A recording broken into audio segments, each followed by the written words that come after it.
Como principal objetivo de esta práctica, se buscó determinar el cero absoluto a partir de la extrapolación de datos de temperatura y volumen de aire. Así, se pudo observar la relación entre la presión y la temperatura. Esto con el fin de comparar el cero absoluto conseguido en las mediciones experimentales contra el cero absoluto teórico. Para la determinación del cero absoluto se requirió de una estufa, un beaker de 2 litros, una probeta y distintos soportes y pinzas para el montaje. Para la medición de temperatura se utilizó el Advanced Chemistry Set de Pasco. Fue posible conseguir los objetivos de la práctica consiguiendo una temperatura de menos 304.68 grados centígrados con un 11.54% de error comparando el cero absoluto experimental con el teórico. Como fuente de error se considera la presencia de burbujas adheridas al termómetro y la probeta observadas en el video al final de la fase de calentamiento, pues estas son consideradas como aislantes térmicos que provocan el incumplimiento de la homogenización. Para futuras prácticas se recomienda remover constantemente las burbujas adheridas a la probeta con una varilla de vidrio para minimizar el error. Para determinar el cero absoluto se realizó la medición de la presión de vapor de agua a varias temperaturas. Esto se hizo durante dos procesos, calentamiento y enfriamiento. Esto con el fin de obtener el volumen de aire de la burbuja que se forma dentro. Se recolectaron 34 cambios de temperatura. Esto se realizó con ayuda del equipo Pasco. Se utilizó un beaker, una probeta, una estufa, pinzas para sostener el sistema y un termómetro. Este estaba conectado al equipo. El beaker se llena con agua destilada.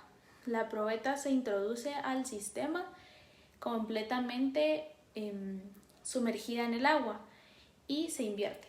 Así se logra tener una burbuja de gas para poder medir su expansión y comprensión en cada proceso.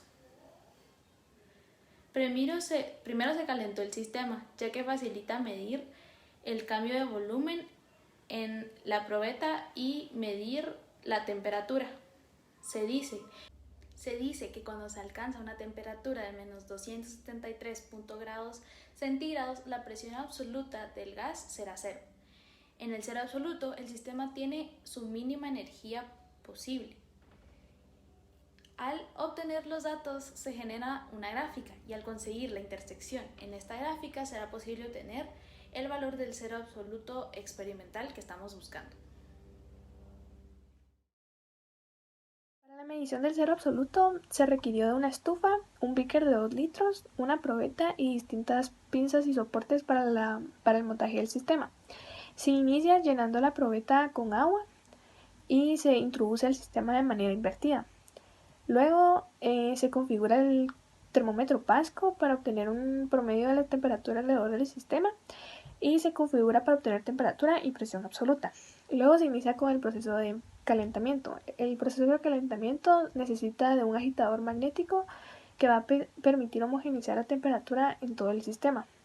Luego se van realizando mediciones de temperatura a lo largo del proceso y al observar que la burbuja llega al límite de medición de la probeta, se realiza la última medición de temperatura y se inicia con el proceso de enfriamiento.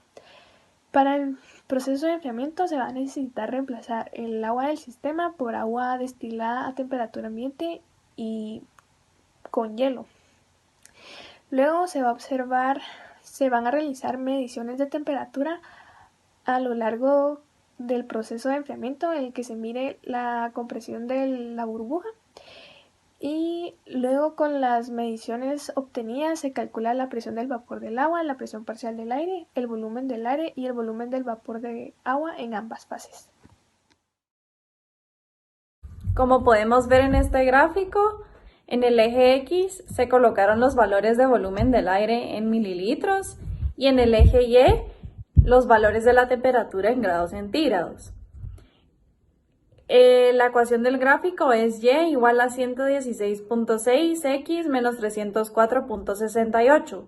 El intercepto de este gráfico es lo que se usó como el cero absoluto experimental. Y podemos ver un R cuadrado de 0.9275, lo que indica que es un valor bastante cercano a 1. por lo que se puede decir que es una relación lineal entre ambas variables. Determinar el cero absoluto a través de la extrapolación de datos de temperatura y volumen de aire fue uno de los objetivos de la práctica. Así se pudo observar la relación que existe entre la presión y la temperatura. Además, a partir de la temperatura conseguida de cero absoluto de los experimentos realizados, se pudo comprobar con el cero absoluto teórico y ver cómo ésta varía según las condiciones. Se recolectaron datos a partir de dos experimentos realizados. En uno se calentó y en el otro se enfrió.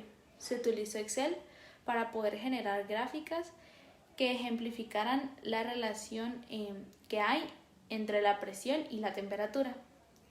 Se utilizaron también estos datos para calcular el dato del cero absoluto experimental. Como el modelo planteado posee un R cuadrado de aproximadamente 1, se puede decir que es adecuado para modelar distintas leyes de los gases. Una de ellas es la ley de Gay-Lussac, que establece que la presión de un gas a volumen constante es directamente proporcional a la temperatura. Y en este experimento se vio cómo a medida que la temperatura fue aumentando, el volumen del aire también lo fue haciendo. En cuanto a la ley de Dalton o la ley de presiones parciales, se observa cómo efectivamente la presión total es igual a la suma de las presiones parciales del vapor de agua y del aire seco. Y también se puede ver reflejada la ley de Avogadro, que establece que existe una relación directa entre el volumen de las sustancias y el número de moléculas que contiene dicha sustancia. El porcentaje de error de 11.5% para el cero absoluto es bajo, y esto indica que el valor de cero absoluto obtenido es exacto. Sin embargo, este error pudo ser causado por burbujas de aire formadas alrededor de la probeta, las cuales pudieron haber actuado como un aislante térmico. Un aislante térmico, por definición, es aquel material que presenta una elevada resistencia al paso del calor, reduciendo la transferencia de este calor a su cara opuesta. Al actuar como aislante estas burbujas de aire, el sistema no se encontraría a una temperatura homogénea, lo cual es vital para la determinación del cero absoluto. Para minimizar el error obtenido, se recomienda golpear suavemente la probeta con una varilla de vidrio cada cierto tiempo para así remover las burbujas adheridas a la probeta. Como fuente de error se considera la presencia de burbujas adheridas al termómetro y a la probeta, observadas en el video al final de la fase de calentamiento, pues estas son consideradas como aislantes que provocan el incumplimiento de la homogenización de la temperatura alrededor del sistema. Fue posible conseguir los objetivos de la práctica consiguiendo una temperatura de menos 304.68 grados centígrados con un 11.54% de error comparado con el cero absoluto experimental con el teórico. El experimento fue exitoso y se cumplieron los objetivos de la práctica, ya que la gráfica muestra una línea recta con pendiente positiva y con R cuadrado aproximadamente de 1, indicando la relación lineal entre las variables de temperatura y volumen de aire. Además, para futuras prácticas, se recomienda remover constantemente las burbujas adheridas a la probeta con una varilla de vidrio para minimizar el error. Una aplicación a nuestra carrera de este tipo de práctica es la medición de temperaturas, ya que constituye a una de las mediciones más comunes y más importantes que se efectúan en los procesos industriales. Como ingenieras en alimentos, en formación debemos reconocer la importancia de realizar correctamente este tipo de prácticas para evitar errores no deseados en la determinación de temperaturas, volúmenes y presiones de las sustancias a analizar.